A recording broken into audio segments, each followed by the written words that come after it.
Zapojení Cortexe. Tohle je standardní zapojení, kdy v podstatě máme Cortex a do Cortexe vede svazek kabelů, což je ten barevný svazek, a potom druhá část, a to jsou serva. Je tady 5 možných vstupů, což znamená, je možné stabilizovat až 5 kanálů.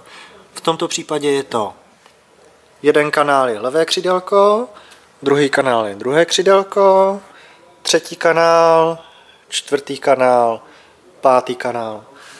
Je úplně jedno, v jakém pořadí je to zapojeno. Důležité je vzít si tu kartičku nastavovací a vstupy jsou A, B, C, D, E a stejným způsobem to musí jít A, B, C, D, E. Což znamená Ačko jde z Cortexe do přijímače a je to třeba levé křídelko.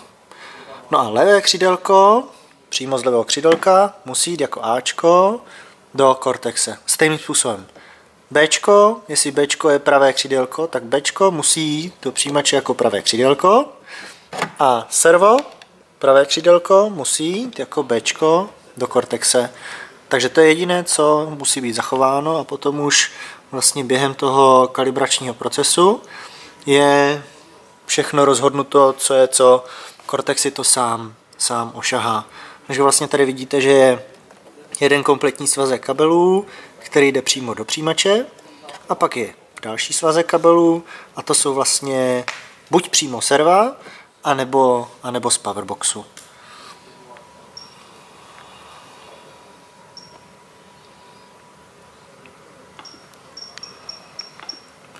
Doporučuji používat pásku co nejtenčí, řádově 0,5 mm až 1 mm a tvrdou i pro spalovací motory. Je to z toho důvodu, když dáte hodně měkkou pásku, tak to gyro samo o sobě bude pružit a bude v podstatě vytvářet pohyby, což rozhodně nechceme. Takže v tomto případě, byť je to spalovací motor, tak je to na té tenké pásce.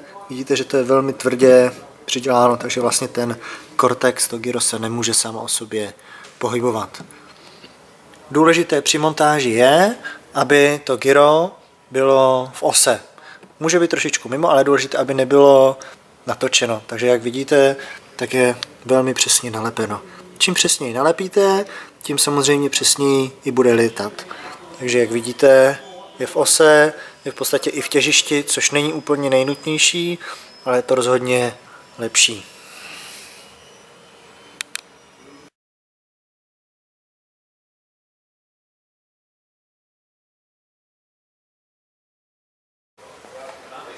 Tak jakým způsobem se nastavuje Cortex? Cortexe máme připojeného kabelama přijímači a serva, respektive z powerboxu, to jde přímo do Cortexe. Nastavení se dělá takovým způsobem, že strčíme jumper do volného portu, jediná možnost.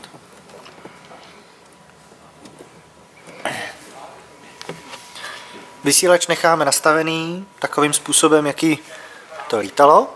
No a v tuhle chvíli jenom zapneme Cortexe. Zapneme napájení. To zabriká a dáme plný pravý křidílka. Plný levý křidílka.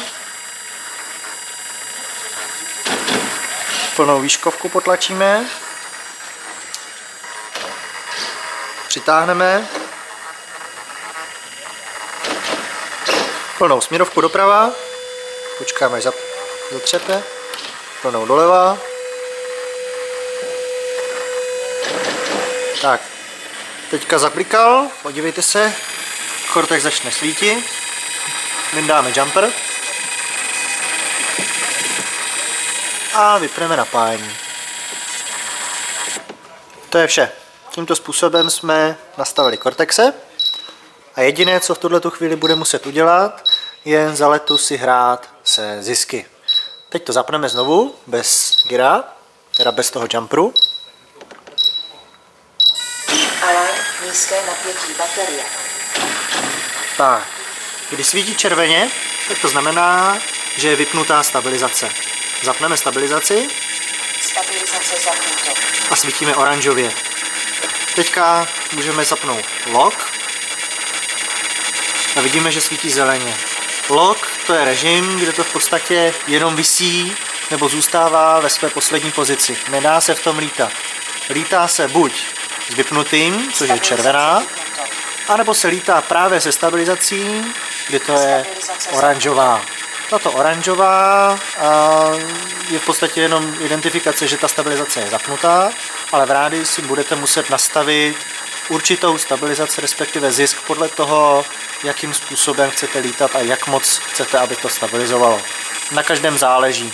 Doporučuji nastavit, dejme tomu 20% pro začátek a potom přidávat nebo ubírat právě podle toho, jak za letu se vám to líbí nebo nelíbí. To je vše? Stabilizace vypnuto.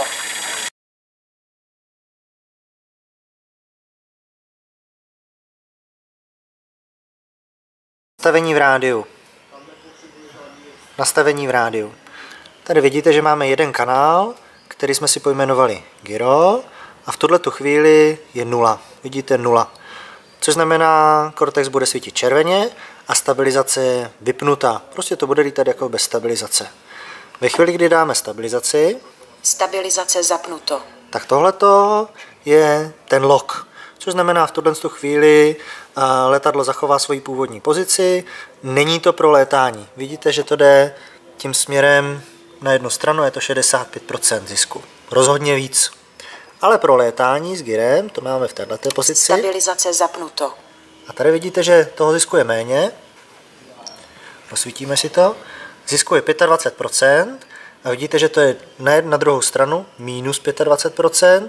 V tuto chvíli gyro svítí oranžově. Takže znovu ukážu. Tohle je svítí oranžově, v tomhletom lítáme. Stabilizace vypnuto. Svítí červeně, protože stabilizace je vypnutá. Stabilizace zapnuto. A tady bude svítit zeleně a jak vidíte, jde to na druhou stranu, je to plus 65%. Doporučuji, Stabilizace vypnuto. když se letá bez stabilizace, tak můžete mít expa, Stabilizace zapnuto. ale ve chvíli, kdy budete mít stabilizaci zapnutou, což znamená v tuto chvíli bude svítit oranžově a gyro bude gyrovat, tak doporučuji vypnout expa, protože gyro samo o sobě funguje jako vyhlazovač, takže vlastně jako expa doporučuji v tomhle případě teda expa vypnout. Stabilizace vypnuto.